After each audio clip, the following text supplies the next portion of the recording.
The steel doors of Lancaster Federal Penitentiary slammed shut behind Ethan Wells, with a sound that felt like a death sentence. The echo reverberated through the concrete corridors, drowning out the muffled screams and laughter coming from somewhere deep within the facility. Ethan stood frozen in the processing area, his civilian clothes already stripped away, replaced by the standard-issue orange jumpsuit that marked him as fresh meat. Wells Ethan, inmate number 847392. Fraud, embezzlement, 8 years. The correctional officer's voice was mechanical, devoid of any sympathy. He was just another number now, another file in a system that had already forgotten his name. Ethan's hands trembled as he clutched the thin mattress, sheet, and pillowcase they'd shoved into his arms. At 29 years old, he'd never even gotten a speeding ticket before his arrest. Now he was standing in one of the most dangerous maximum security prisons in the United States, surrounded by murderers, drug lords, and career criminals who would eat him alive. The walk to Block C felt like a funeral procession. Other inmates pressed against their cell bars, catcalling and sizing him up like predators spotting wounded prey. "Fresh fish," someone yelled, followed by crude laughter that made Ethan's stomach turn. He kept his eyes down, trying to remember the advice his lawyer had given him. Don't make eye contact. Don't show weakness. Keep your head down and maybe you'll survive. His cell was a concrete box barely 6 feet wide. The metal bunk bed was bolted to the wall and a stainless steel toilet sat exposed in the corner. His cellmate hadn't arrived yet, and Ethan wasn't sure if that was a blessing or just delaying the inevitable. He sat on the lower bunk, the thin mattress offering no comfort against the metal frame beneath it. Through the narrow window he could see nothing but gray sky and razor wire. That first night Ethan didn't sleep. Every sound made him flinch, the clanging of bars, footsteps in the corridor, distant shouting. When morning came, he felt like a ghost of himself, hollow and terrified. The breakfast bell rang at 6 a.m., harsh and unforgiving.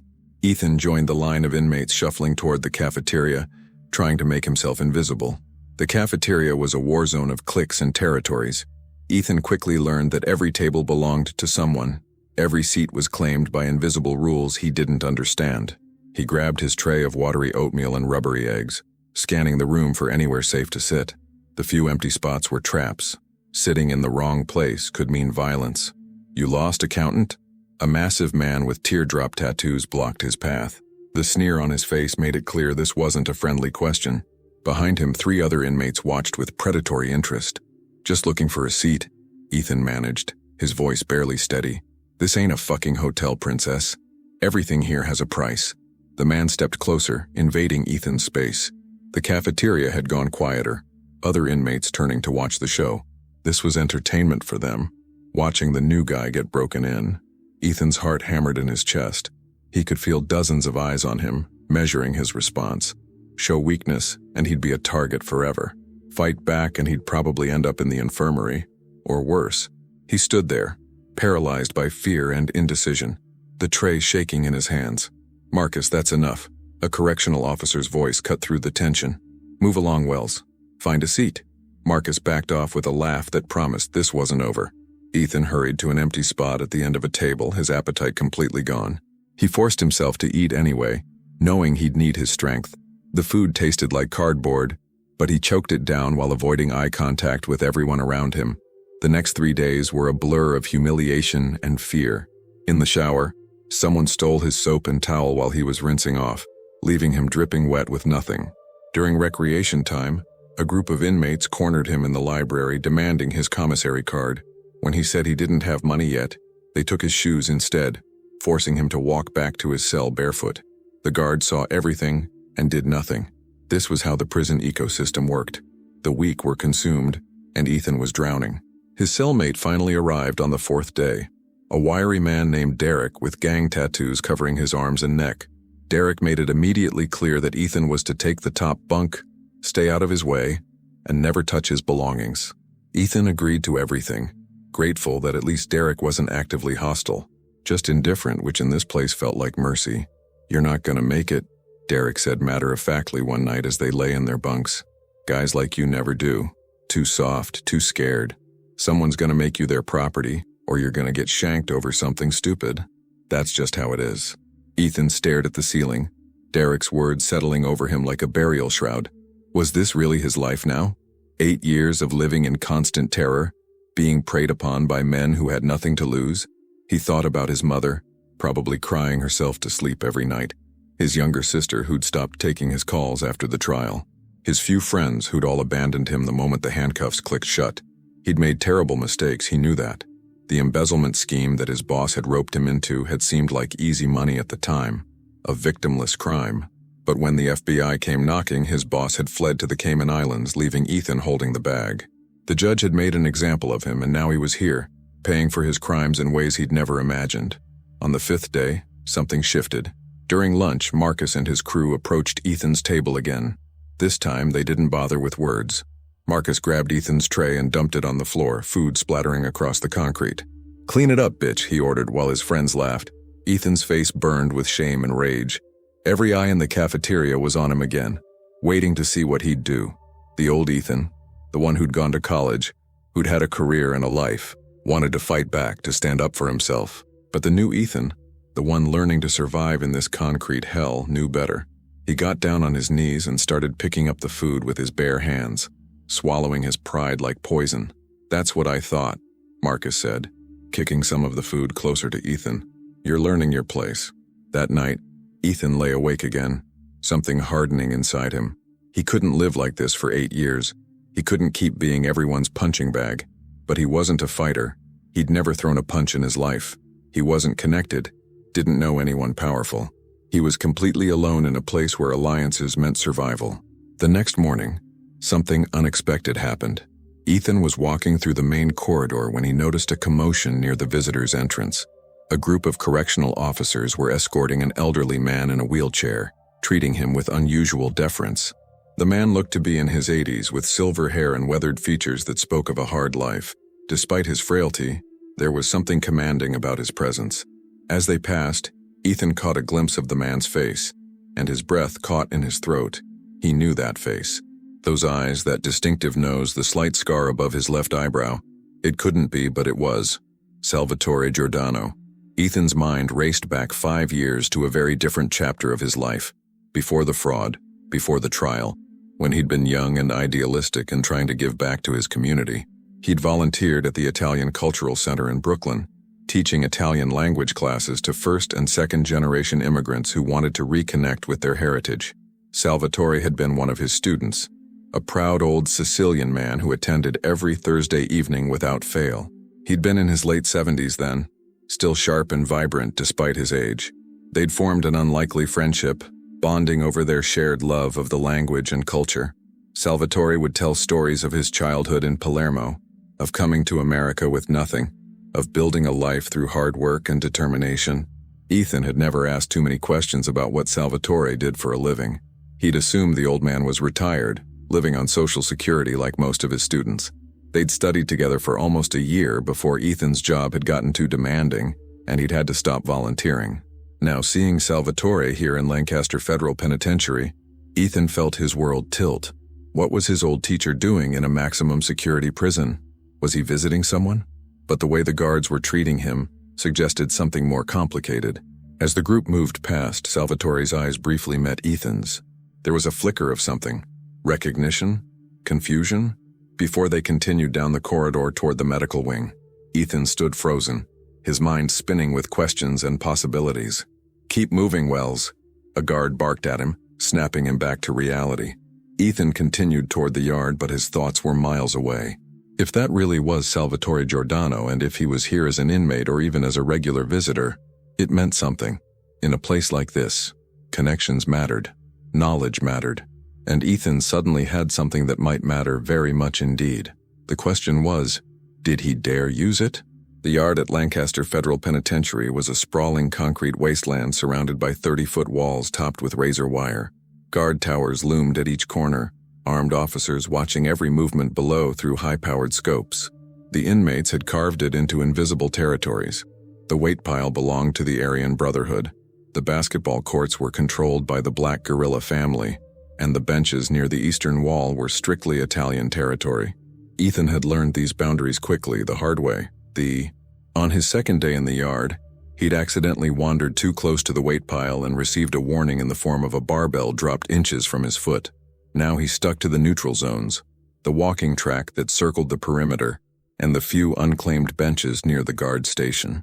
It had been 3 days since he'd seen Salvatore Giordano in the corridor, and Ethan couldn't stop thinking about it.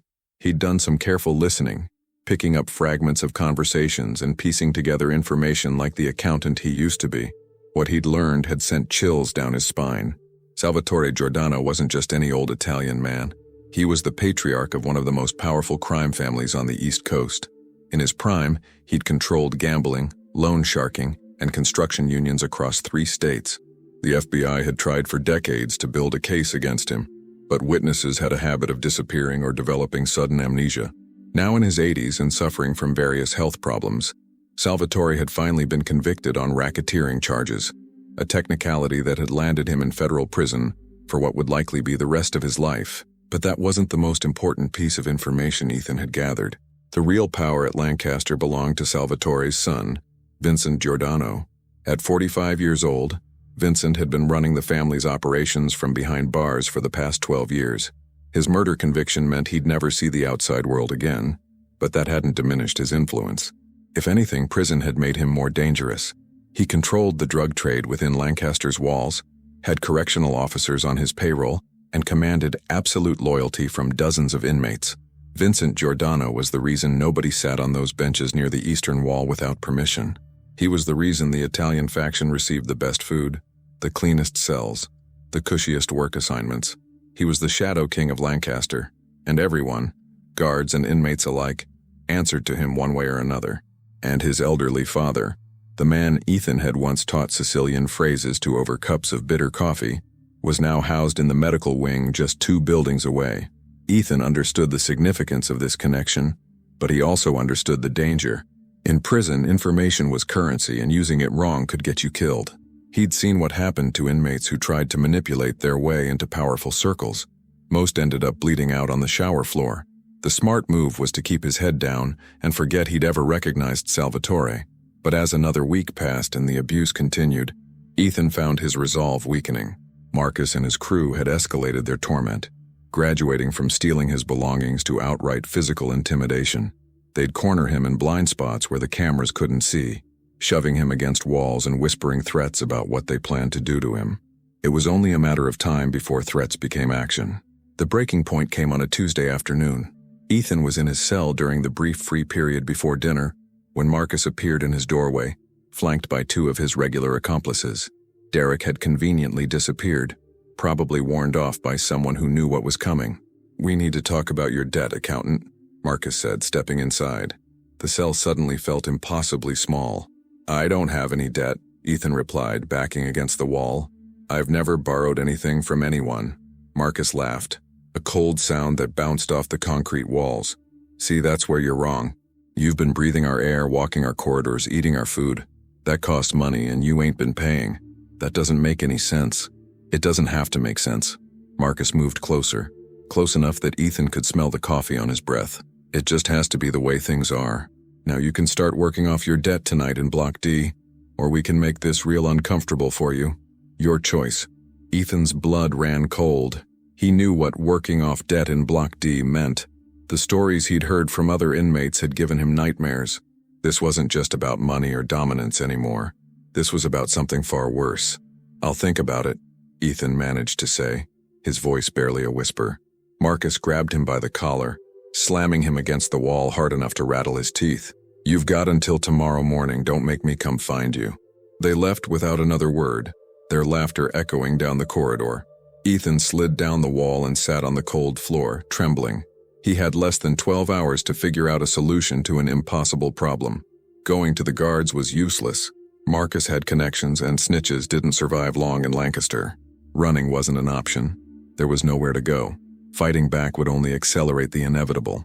For the first time since his conviction, Ethan considered the unthinkable. There were ways to end things in prison. Methods passed around in whispered conversations. It would be quick, at least. Better than what Marcus had planned for him. But as the thought crystallized in his mind, another image pushed through the darkness.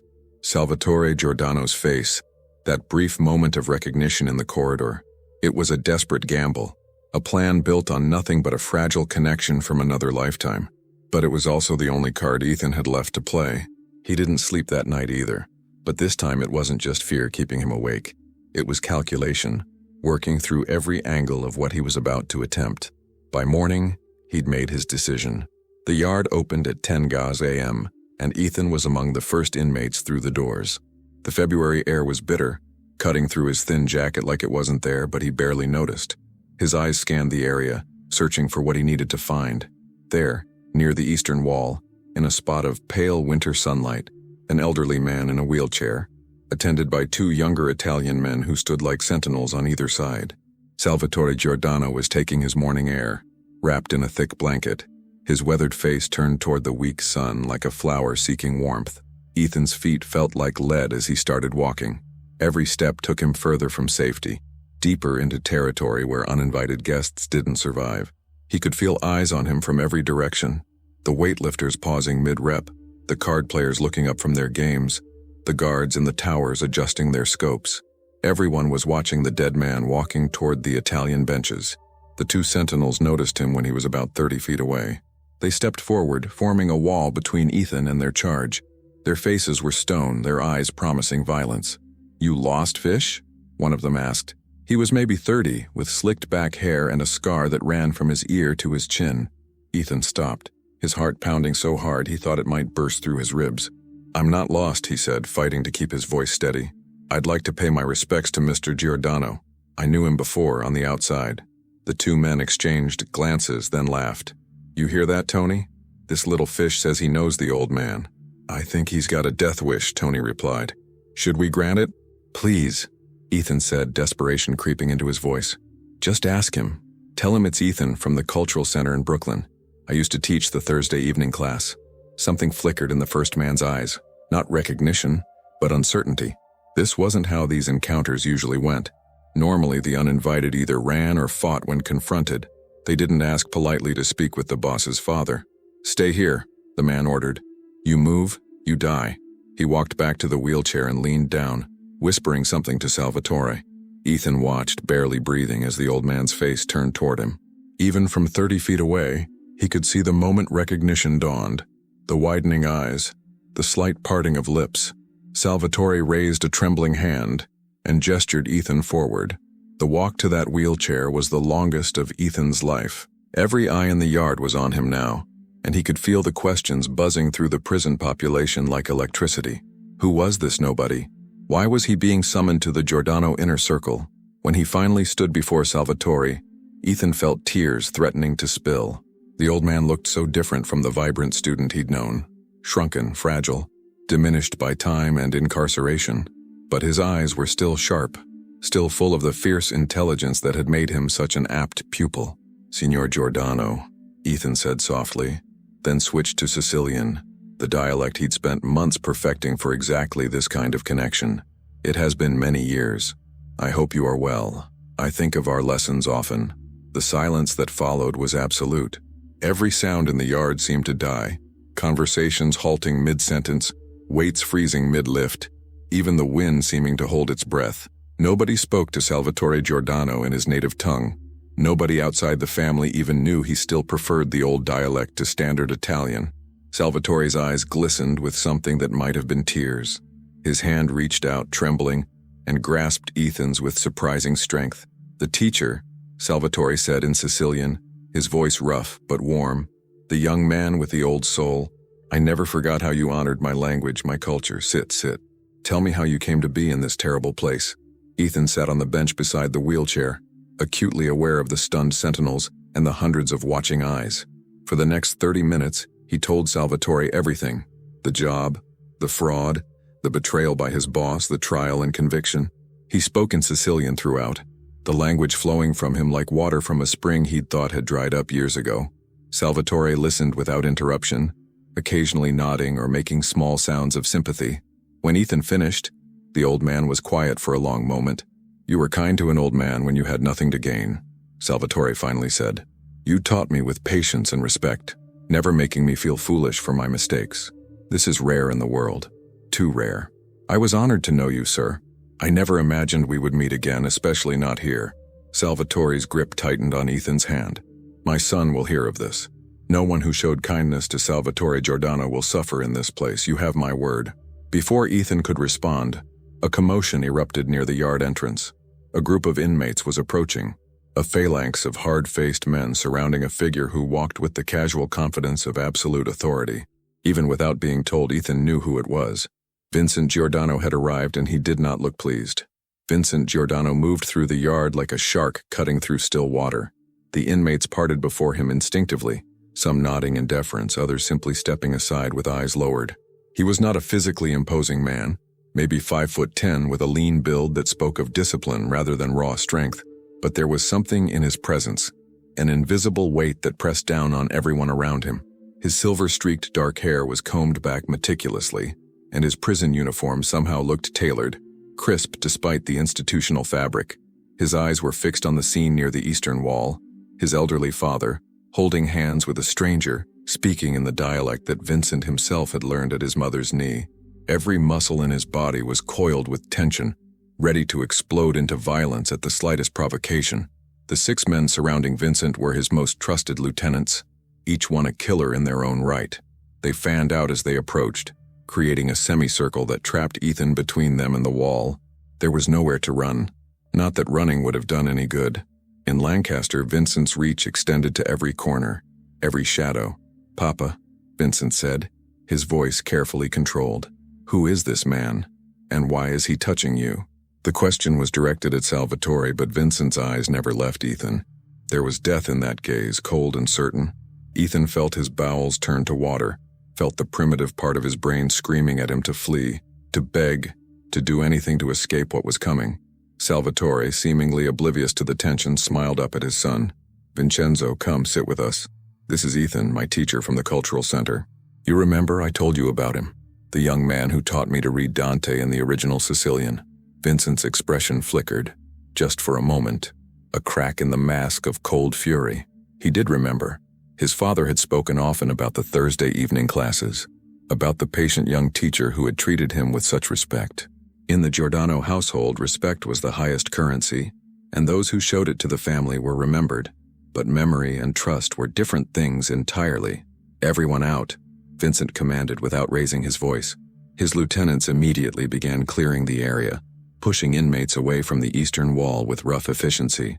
Within minutes, the section of the yard was empty except for the Giordano inner circle, Ethan, and a handful of trusted soldiers maintaining a perimeter. Vincent sat down on the bench across from Ethan, studying him with the intensity of a surgeon examining a tumor. The silence stretched on, broken only by the distant sounds of the yard and Salvatore's labored breathing. "You're the accountant," Vincent finally said. "Fraud and embezzlement. 8 years. Arrived 2 weeks ago. Cell block C, cell 247. Your cellmate is Derek Morrison, serving 15 for armed robbery. You've been having trouble with Marcus Webb and his crew." Ethan's blood ran cold. Vincent knew everything about him. His crime, his sentence, his cell assignment, even his tormentors. The level of surveillance was terrifying. "Yes, sir," Ethan managed to say. "And you just happened to recognize my father in the corridor? Just happened to know Sicilian? Just happened to approach him today of all days when your situation with Marcus was becoming critical?" Vincent's voice was soft, almost gentle, but there was razor wire beneath the silk. "I didn't plan this," Ethan said, the words tumbling out. I did plan to approach your father today, but not because of Marcus. I recognized Mr. Giordano when I saw him being escorted through the corridor last week. I wasn't sure at first. It's been 5 years. But I kept thinking about it, and I realized it really was him. I thought maybe if I could pay my respects, thank him for being such a good student, it might mean something. I didn't know about his connection to you. I swear I didn't know who you were until after I started asking questions." Vincent leaned forward, his eyes boring into Ethan's. "You expect me to believe that you approached the father of the most powerful man in this prison purely out of nostalgia? That you had no ulterior motive?" "I'm not saying I had no motive," Ethan admitted, deciding that honesty was his only chance. "After I found out who your father really was, who you are, I'd be lying if I said the thought didn't cross my mind that this connection might help me. But that's not why I approached him today.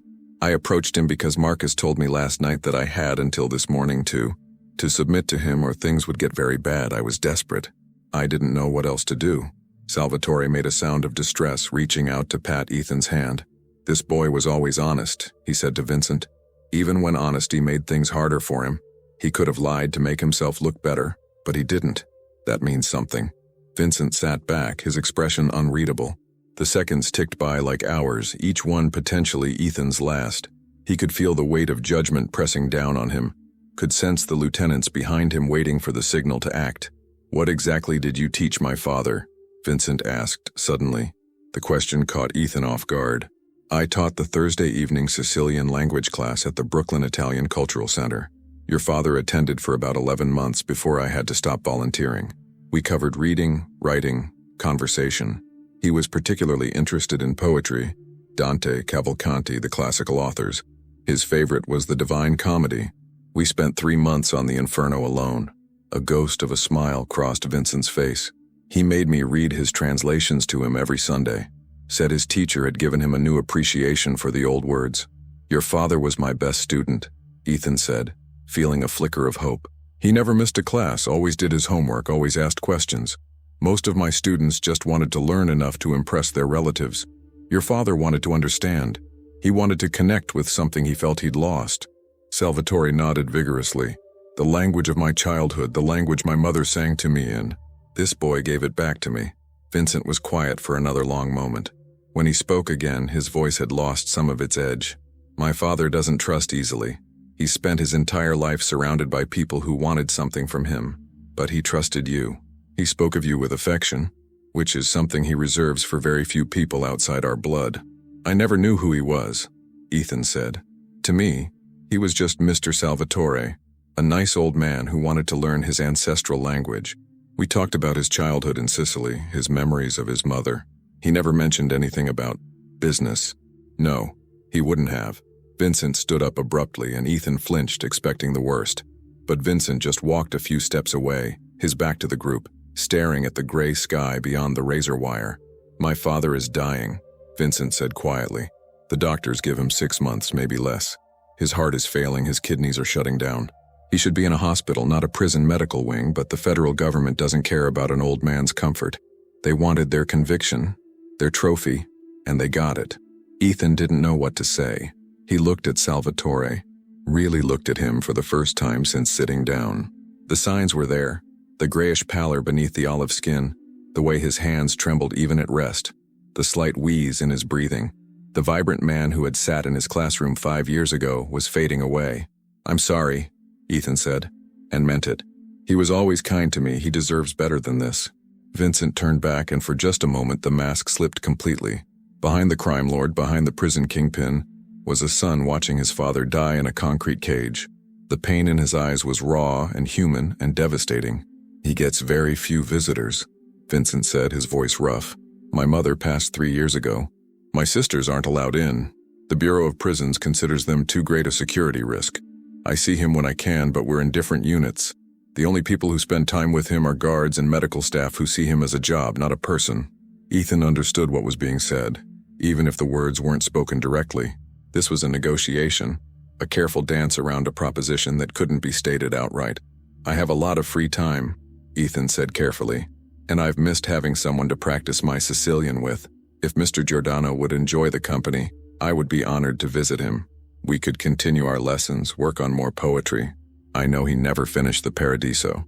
Salvatore's face lit up with a joy that seemed to take years off his age. "You would do this? You would spend time with a dying old man?" "It would be my privilege, sir." Vincent nodded slowly, something shifting in his demeanor. The predator was receding, replaced by something more calculating but less immediately dangerous. "I'll arrange for you to have access to the medical wing. Twice a week to start. We'll see how it goes." He stepped closer to Ethan, close enough that his next words were for Ethan's ears alone. "But understand this clearly. If you're playing a game, if this is some kind of angle, if you do anything to upset or exploit my father, there is no place on this earth where you will be safe from me. I will take years to kill you, and you will beg for death long before I grant it. Do we understand each other?" Ethan met Vincent's eyes, drawing on reserves of courage he didn't know he had. "I understand, and I give you my word. I would never hurt your father. He was good to me when he didn't have to be. I don't forget that." Vincent held his gaze for a long moment, searching for deception. Whatever he saw seemed to satisfy him. He stepped back and raised his hand, summoning one of his lieutenants. "Tony, spread the word. This man is under our protection. Anyone who touches him answers to me personally." He looked back at Ethan. "Your problem with Marcus Webb is over. He'll be informed of the new arrangement." Ethan felt the crushing weight on his chest begin to lift. "Thank you. I don't know how to—" "Don't thank me," Vincent cut him off. "This isn't a favor. This is a transaction. You provide companionship and comfort to my father in his final months, and you receive protection. The moment you fail to hold up your end, the deal is void. Clear?" "Crystal clear." Vincent turned to leave, then paused. "One more thing. Everything my father tells you stays between you and him. You don't repeat his stories, his memories, his words to anyone. Not guards, not other inmates, not even me unless he specifically asks you to. Whatever privacy he has left, you protect it. That's non-negotiable." "I understand completely. With a final nod, Vincent Giordano walked away, his entourage falling in behind him. The yard slowly returned to normal, inmates filtering back to their territories. But now they gave Ethan a wide berth. Word was already spreading, carried on the invisible network that connected every corner of Lancaster. Salvatore squeezed Ethan's hand, his eyes bright with tears. "You are a good boy. Always were. God brought you here for a reason, I think." Ethan didn't believe in God. Prison had a way of killing whatever faith a man might have had. But sitting there in the pale winter sunlight, holding an old man's hand while the weight of his nightmares lifted from his shoulders, he was willing to consider the possibility. Maybe there was something looking out for him after all. The news spread through Lancaster Federal Penitentiary like wildfire through dry brush. By dinner that same evening, every inmate in every block knew the story. The nobody accountant, the fish who'd been everyone's favorite target, had somehow become untouchable. He'd walked into Giordano territory uninvited, spoken to the old man in his native tongue, and walked out under the personal protection of Vincent Giordano himself. The theories multiplied with each retelling. Some said Ethan was a secret relative, a bastard son from one of Salvatore's old affairs. Others claimed he was a federal informant who'd been placed to spy on the family and had somehow flipped the script. A few even whispered that he was a hitman, a specialist brought in to eliminate a rival under deep cover. Nobody believed the truth, that he was simply a former volunteer teacher who had shown kindness to an old man 5 years ago. Because in prison, kindness without motive was an impossible concept. Ethan felt the shift immediately. When he walked into the cafeteria that night, conversations stopped and eyes followed him to the food line. But this time, the looks were different. There was no mockery, no predatory assessment. Instead, he saw wariness, curiosity, and something that might have been respect. The inmates who had laughed at his humiliation now nodded cautiously as he passed. The ones who had stolen his belongings suddenly found reasons to be elsewhere. Marcus Webb was nowhere to be seen. Ethan collected his dinner tray and turned to find a seat, bracing himself for the usual desperate search for unclaimed territory. But before he could take a step, one of Vincent's lieutenants appeared at his elbow. Tony, the one with the scar from ear to chin. "You're sitting with us tonight," Tony said. It wasn't a request. Ethan followed him to the Italian section, acutely aware of every eye in the room tracking his progress. The benches here were cleaner somehow, the food on the trays looking almost appetizing. A space had been cleared for him at the end of one table, positioned so he could see the entire cafeteria while keeping his back protected. "Eat," Tony said, sitting down across from him. "You look like a skeleton. The old man won't want to spend time with someone who looks like death walking." Ethan ate mechanically, barely tasting the food. His mind was still processing the impossible turn his life had taken in the span of a few hours. This morning he'd been planning the most efficient way to end his own existence. Now he was sitting with the most powerful faction in Lancaster, being told to eat so he'd look healthy for his visits with a dying mob patriarch. "You really didn't know who he was?" Tony asked after a while. "When you were teaching him on the outside?" "I really didn't. He was just Mr. Salvatore to me. A nice old man who wanted to learn Sicilian poetry." Tony shook his head, something like wonder in his expression. "You know how many people would kill for the access you had? You could have sold information about his routines, his habits, his health. Any of our enemies would have paid a fortune, but you just taught him Italian? That's what I was there to do." Unbelievable. Tony leaned back, studying Ethan like he was a puzzle that refused to be solved. "You know, when you walked up to the old man today, I was ready to gut you right there in the yard. We all were. Nobody approaches him without permission. Nobody. I know, I saw it in your eyes. So why did you do it? And don't give me that line about paying respects. You were scared out of your mind. Ethan considered lying, considered crafting a narrative that made him seem brave or calculating, but something told him that these men valued truth above all else. They dealt in deception every day. They could smell it from a mile away. "I was going to kill myself," he said quietly. "Last night, after Marcus told me what he planned to do, I'd decided it was the only way out. But then I thought about Mr. Salvatore, and I figured, what did I have to lose? If you killed me in the yard, at least it would be quick. And if by some miracle he remembered me, maybe something good could come from it." Tony was silent for a long moment. When he spoke again, his voice had lost some of its hardness. "That took guts, accountant. Stupid guts, but guts nonetheless. Maybe you'll survive this place after all." Over the next few days, Ethan's life transformed in ways he couldn't have imagined. He was moved to a different cell in Block B, one that he had all to himself, a luxury almost unheard of in the overcrowded prison system. His commissary account mysteriously acquired funds, allowing him to buy soap, snacks, and other small comforts. The work assignment that had kept him scrubbing toilets was changed to a cushy library position, where he spent his days organizing books and had time to read. But the most significant change was his visits with Salvatore. The first official visit came 3 days after the encounter in the yard. A guard Ethan had never seen before appeared at his cell and escorted him through a maze of corridors to the medical wing. It was a different world from the main prison, quieter, cleaner, with the antiseptic smell of hospitals overlaying the usual prison stench. Salvatore had a private room at the end of the ward, a small concession to his status and condition. The old man was in bed when Ethan arrived, propped up on pillows with an IV drip attached to his arm. He looked smaller than he had in the yard, diminished by the sterile surroundings and medical equipment. But his eyes lit up when he saw Ethan, and he immediately began struggling to sit up straighter. "No, please, stay comfortable," Ethan said, rushing to his side. "I came to visit you, not to make you work." Salvatore waved away his concerns with a frail hand. "Sitting up keeps me alive. Lying down is for the dead, and I'm not dead yet." He gestured to a chair beside the bed. Sit. We have much to discuss. I want to hear about your life, about what happened after you left the center." They talked for 2 hours that first visit, slipping naturally between English and Sicilian, as they had years ago. Ethan told Salvatore about his career in accounting, carefully editing out the criminal details that had led to his incarceration. The old man listened with genuine interest, asking questions and offering observations that showed his mind was still sharp despite his failing body. When Ethan finally brought up the Divine Comedy and asked if Salvatore wanted to continue their work on the Paradiso, the old man's eyes filled with tears. "I thought I would die without ever finishing it," Salvatore whispered. "I tried to read it myself, but without you to explain the meanings to help me hear the music in the words, it was just marks on a page. You've given me back something I thought was lost forever."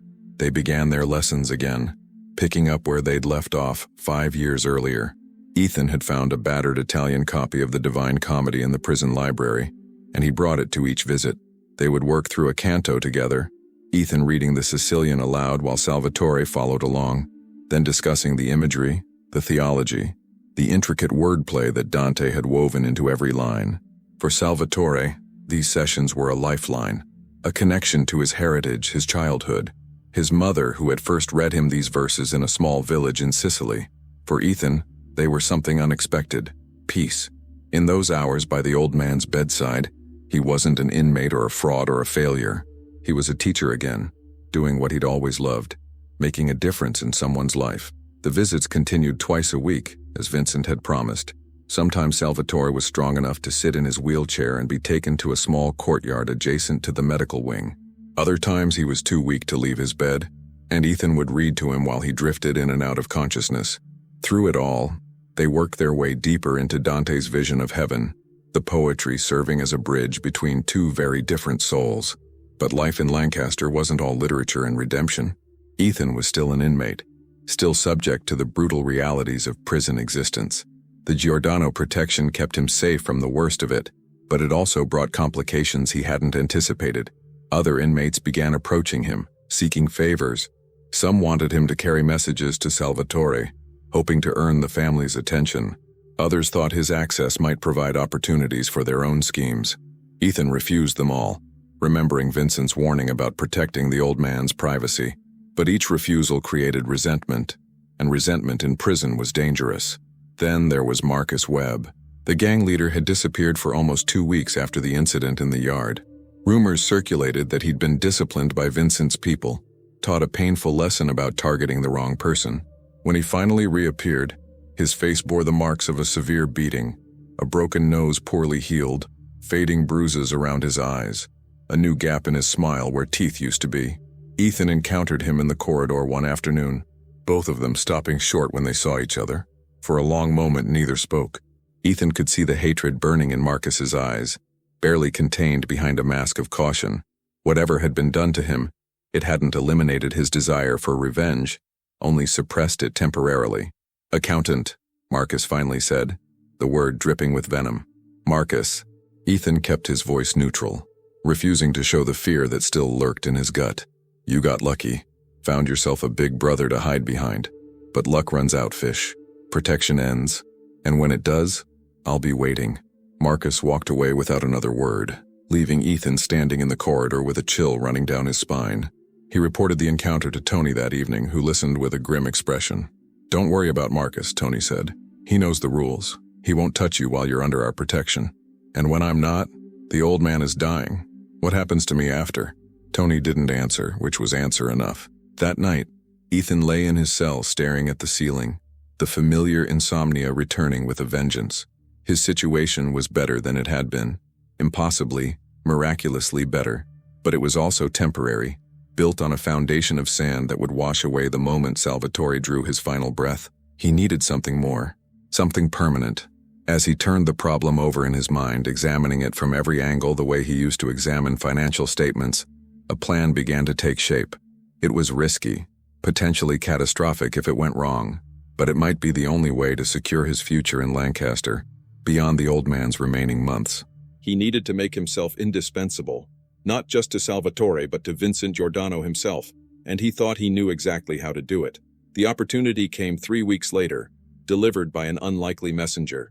Ethan was in the prison library, organizing a shipment of donated books that had arrived that morning, when Tony appeared in the doorway. His expression was troubled, lacking the usual sardonic confidence that characterized Vincent's right-hand man. "The boss wants to see you," Tony said. "Now." Ethan set down the stack of paperbacks he'd been sorting, his pulse quickening. In all the weeks since the yard encounter, he'd never been summoned to meet Vincent directly. Their interactions had been limited to occasional nods of acknowledgement when they crossed paths, nothing more. Whatever this was about, it was significant. He followed Tony through the prison's labyrinthine corridors, eventually arriving at a section of Block A that Ethan had never seen before. The cells here were different, larger, cleaner, with actual furniture visible through the bars. This was where the shot callers lived, the men whose power transcended their incarceration. Vincent's cell was at the end, guarded by 2 men who stepped aside silently as they approached. The interior looked more like a small office than a prison cell. A real desk sat against one wall, covered with papers and a reading lamp. Books lined makeshift shelves, and a small refrigerator hummed in the corner. Vincent sat at the desk, his attention focused on a stack of documents that he was examining with obvious frustration. "Sit," Vincent said without looking up. Tony retreated outside, leaving Ethan alone with the crime boss. Ethan took the single chair facing the desk, trying to control his nerves. The silence stretched on as Vincent continued reading, occasionally making notes in the margins with a pen. Finally, he looked up, his dark eyes fixing on Ethan with an intensity that was almost physical. "My father speaks very highly of you," Vincent said. "He says you've given him more comfort in these past weeks than he's had in years. For that I'm grateful. It's been my honor, sir. Your father is an extraordinary man." Vincent nodded, but his expression remained troubled. "I didn't bring you here to discuss my father. I have a problem, and I'm told you might be able to help solve it." Ethan's heart rate spiked. This was it, the opening he'd been hoping for, arriving sooner than expected. "I'll do whatever I can." Vincent pushed a stack of papers across the desk toward Ethan. "Before you ended up here, you were an accountant. A good one, from what I understand, despite the circumstances of your conviction. You know how to read financial documents, track money, identify discrepancies? That was my job for 8 years, yes. Then look at these and tell me what you see." Ethan picked up the papers, quickly recognizing them as financial records. Income statements, balance sheets, transaction logs. They appeared to be related to the prison commissary system, tracking the flow of money through inmate accounts. He began scanning the numbers, his trained eye automatically looking for patterns and anomalies. Within minutes, he found the first problem. "There's a discrepancy here," he said, pointing to a column of figures. "These deposits don't match the corresponding withdrawals. Someone's skimming. Small amounts, probably hoping it won't be noticed, but it adds up. Based on these 3 months of records, I'd estimate roughly $12,000 has been redirected." Vincent leaned forward, his eyes sharpening. "Can you tell where it's going?" Ethan studied the documents more closely, following the trail of numbers like breadcrumbs through a forest. "Not from these alone, but if I had access to the account details for these transaction codes, I could probably trace it back to the source. The person doing this is clever but not sophisticated. They're using a simple rotation scheme to obscure the theft, moving money through multiple accounts before extracting it. It's textbook embezzlement, actually." A grim smile crossed Vincent's face. "That's more information than anyone else has been able to give me. The commissary operation is one of our most important revenue streams. Someone has been stealing from us for at least 6 months, and we've been unable to identify who. Until now. You want me to find the thief? I want you to do more than find them. I want you to build a case so airtight that there can be no dispute about their guilt. In my world, accusations without proof lead to wars. I need evidence that will convince everyone, including the thief's allies, that punishment is justified." Ethan understood what Vincent was asking. This wasn't about justice in any legal sense. It was about maintaining order within the criminal hierarchy. The thief would be dealt with severely once identified, and that dealing would be violent. By helping, Ethan would be complicit in whatever followed. But he also understood what refusal would mean. This was the opportunity he'd been waiting for, the chance to prove his value beyond his relationship with Salvatore. If he walked away now, he might never get another opening like this. "I'll need access to all the financial records," Ethan said, making his decision. "Not just the commissary, anything that might show connected transactions. And I'll need time. Whoever's doing this has had months to cover their tracks. You'll have whatever you need. Tony will be your liaison. Anything you want, you tell him." Vincent paused, studying Ethan with something that might have been respect. "You understand what happens when you find this person?" "I understand. And you're willing to proceed anyway?" Ethan met Vincent's gaze steadily. "I'm willing to do what's necessary to survive in here, sir. I've learned that much, at least." Vincent nodded slowly. "Maybe you'll make it after all, accountant. Maybe you will." The investigation consumed the next 2 weeks of Ethan's life. Tony provided him with boxes of financial records, smuggled into the library where Ethan could work undisturbed. He spent every free moment poring over the numbers, building spreadsheets in his head, tracking the intricate web of transactions that flowed through Lancaster's underground economy. What he discovered was both impressive and disturbing. The Giordano operation was vast, controlling not just the commissary but also drugs, gambling, protection, and a dozen other revenue streams. Money flowed through the prison like blood through veins, invisible to the guards but essential to the body's survival. The sophistication of the system spoke to Vincent's intelligence and organizational ability, but also to the corruption that permeated every level of the institution. The thief, however, was someone on the inside of the operation itself. The access required to manipulate the commissary accounts was limited to a handful of trusted individuals, all of whom had been with Vincent for years. Identifying the culprit meant proving that someone in the inner circle had betrayed the family, a dangerous accusation that would require ironclad evidence. Ethan worked methodically, eliminating suspects one by one based on the transaction patterns. 3 weeks into his investigation, he'd narrowed the possibilities to 2 men: Frank DeLuca, a 40-year veteran who managed the commissary operation, and Joey Martinelli, his ambitious young assistant. Both had the access and opportunity to commit the theft. The question was which one had the motive. He brought his findings to Vincent during their second private meeting, laying out the evidence with the precision he'd once applied to corporate audits. "The money's being siphoned through these 3 ghost accounts," Ethan explained, pointing to his handwritten charts. "Each account is tied to a fictitious inmate number, people who don't exist but have commissary privileges. The thief deposits skimmed funds into these accounts, then withdraws them gradually through what looks like normal transactions. But you don't know if it's Frank or Joey. Not yet. The pattern suggests someone who's been doing this for a while, which points to Frank.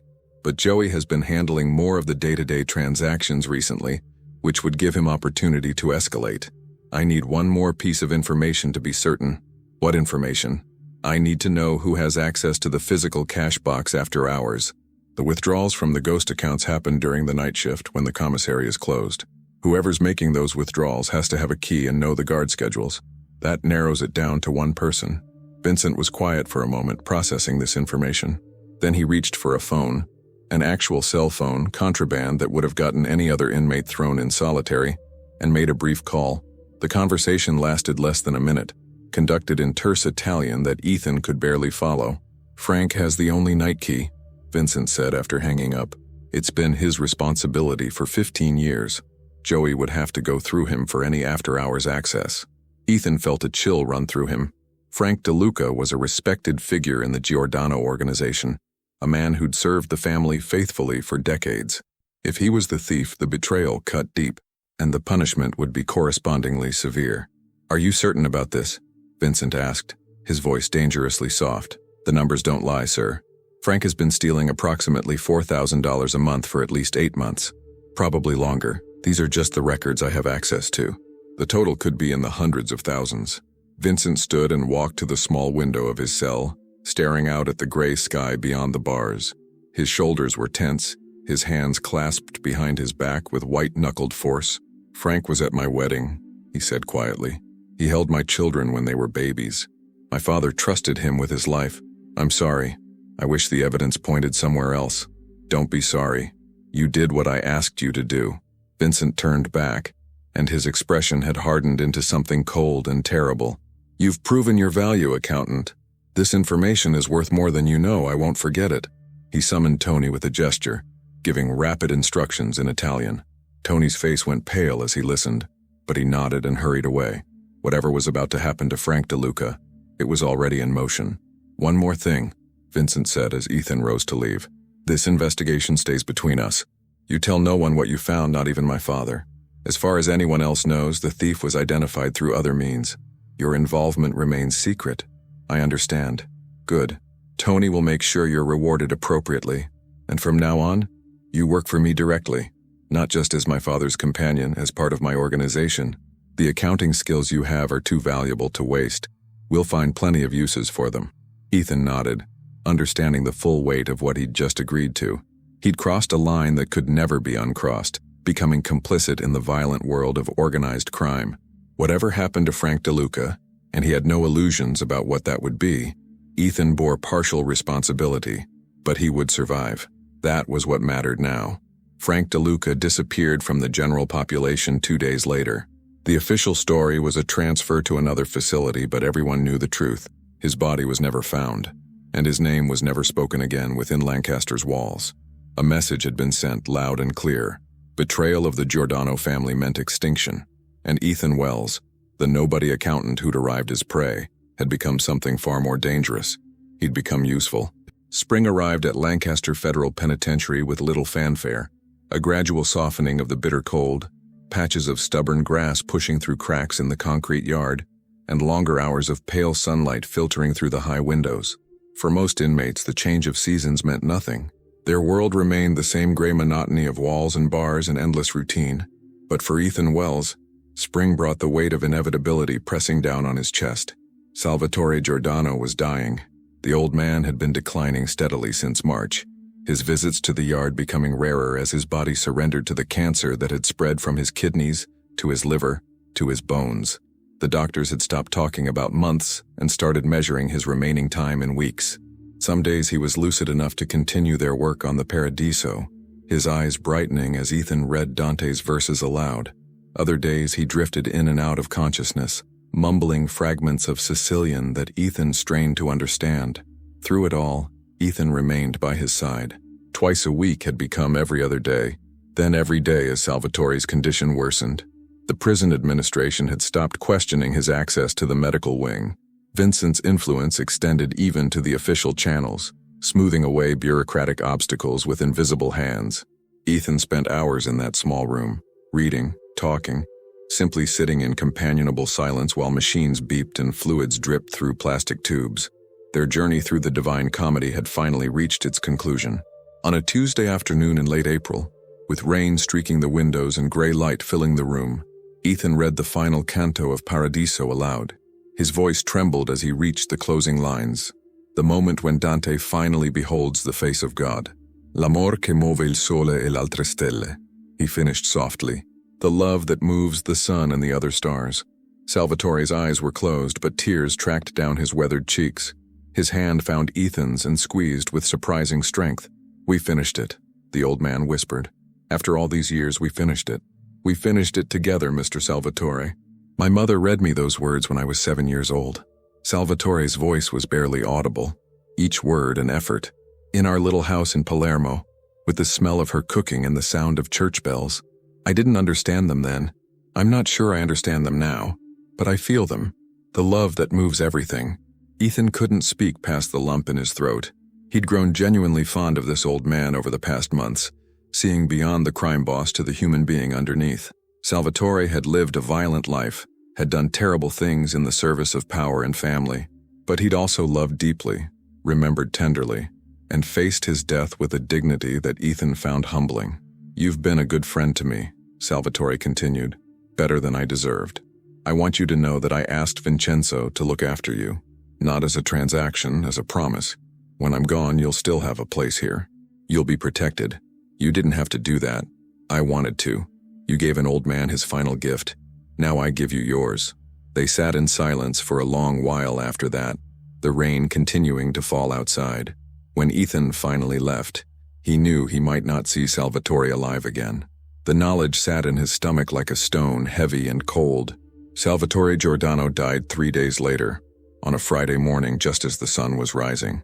Ethan wasn't there. The end came quickly between the night nurse's rounds, but Vincent sent word immediately. The funeral arrangements were already in motion, the body to be released to family members on the outside for proper burial in the Giordano family plot. The memorial service held within Lancaster's walls was unlike anything Ethan had witnessed before. The prison chapel was filled to capacity with Italian inmates, many of whom had never even spoken to Salvatore directly.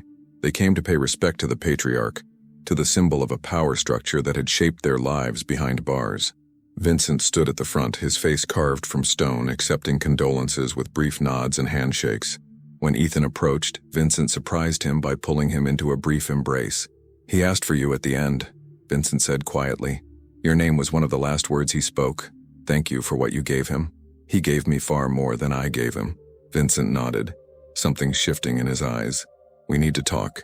Tomorrow, my cell after breakfast." The meeting the next morning was different from their previous encounters. Vincent seemed older somehow, the loss of his father having aged him overnight. He sat at his desk with none of his usual commanding energy, instead staring at a framed photograph that Ethan assumed showed family members from the outside. "My father's death changes things," Vincent began without preamble. "The balance of power in this prison has been shifting for months. Other factions have been testing our boundaries, probing for weakness. With Papa gone, they'll see an opportunity." Ethan listened carefully, understanding that he was being brought into strategic discussions far above his previous access level. "I need people I can trust," Vincent continued. "Not just soldiers who follow orders, but advisors who can think. You've proven yourself with the Frank situation. You see patterns that others miss, and you're not afraid to deliver difficult truths. Those qualities are rare. What are you asking me to do?" "I'm asking you to become my financial advisor. Officially, within the organization. You'll oversee all our money operations, commissary, gambling, everything that involves numbers.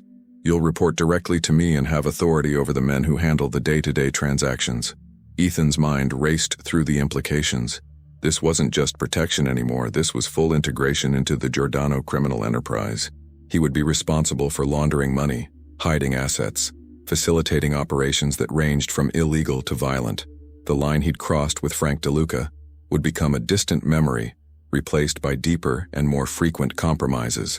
But what was the alternative? Marcus Webb was still out there, still waiting for the moment when Ethan's protection expired.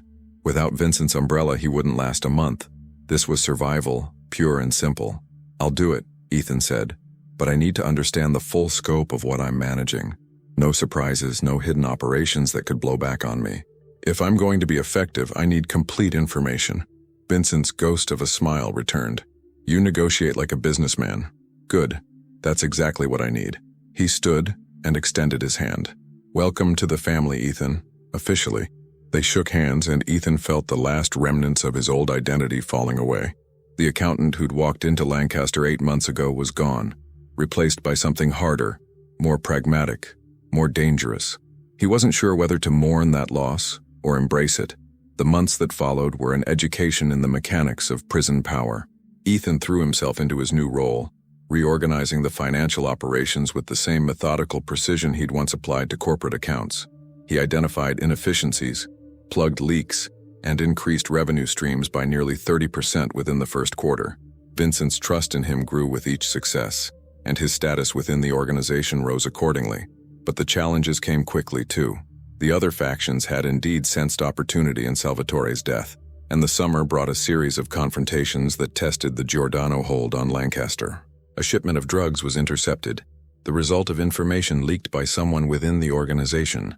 2 of Vincent's men were attacked in the shower, leaving one with permanent brain damage.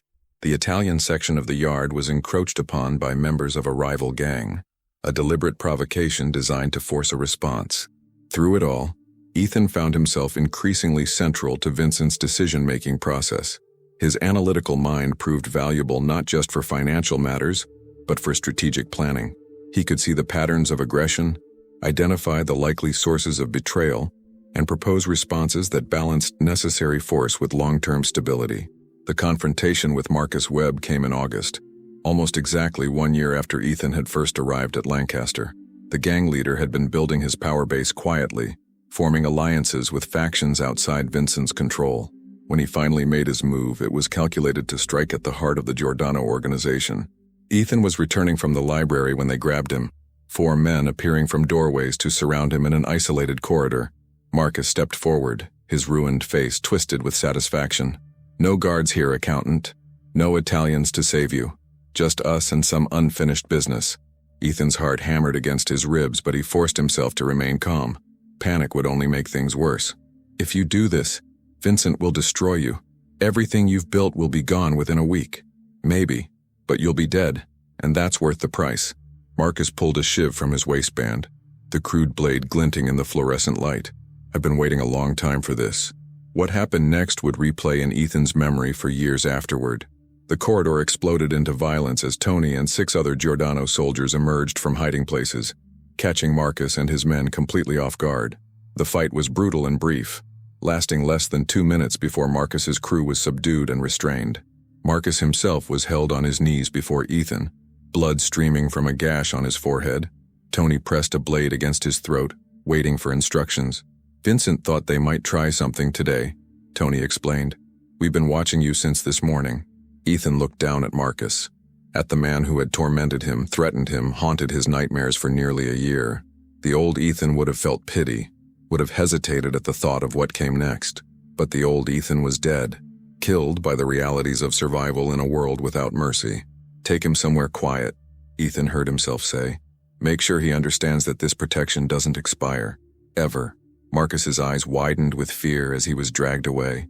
Ethan watched him go, feeling nothing but cold satisfaction. He'd become something he never imagined, someone capable of ordering violence without flinching, of wielding power over life and death. The question was whether that transformation was corruption or evolution. 6 months later, Ethan stood in Vincent's cell reviewing quarterly reports on their various operations. The organization had stabilized after the summer's turbulence, emerging stronger than before. Marcus Webb had become a broken shell of a man, transferred to another facility after a mysterious accident left him unable to walk. The other factions had retreated to their territories, the lesson absorbed. "You've done well," Vincent said, looking over Ethan's shoulder at the figures. "Better than I expected. My father was right about you. I had a good teacher. 2, actually." Vincent smiled at the reference to Salvatore. "He would have been proud to see what you've become, though perhaps surprised." Surprised that the scared accountant turned into this? Ethan gestured vaguely at himself at the situation. "I'm surprised too sometimes. Survival changes us all. The question is whether we let the change destroy us or strengthen us." Vincent moved to the window, his favorite position for reflection. "You have 5 years left on your sentence. When you get out, there will be a place for you in our organization on the outside, if you want it." The offer hung in the air between them. It was everything Ethan had been working toward: security, belonging, purpose beyond these walls. But it was also a commitment to a life he'd never imagined, a permanent departure from the person he'd once hoped to be. "I want it," he said, and meant it. Vincent nodded. The matter settled. Outside the window, the sun was setting over Lancaster Federal Penitentiary, painting the razor wire in shades of gold and red. Somewhere in the yard below, inmates were finishing their evening recreation, returning to their cells for another night of confined existence. But Ethan Wells no longer saw himself as confined. He'd entered this place as prey, terrified and alone, certain that he wouldn't survive. Now he stood as something else entirely, a man who had found his place in a brutal world, who had learned to wield power instead of fleeing from it. The transformation had cost him his innocence, his principles, perhaps even his soul. But he was alive. He was protected. He was, against all odds, exactly where he was meant to be. And in the end, wasn't that what survival really meant?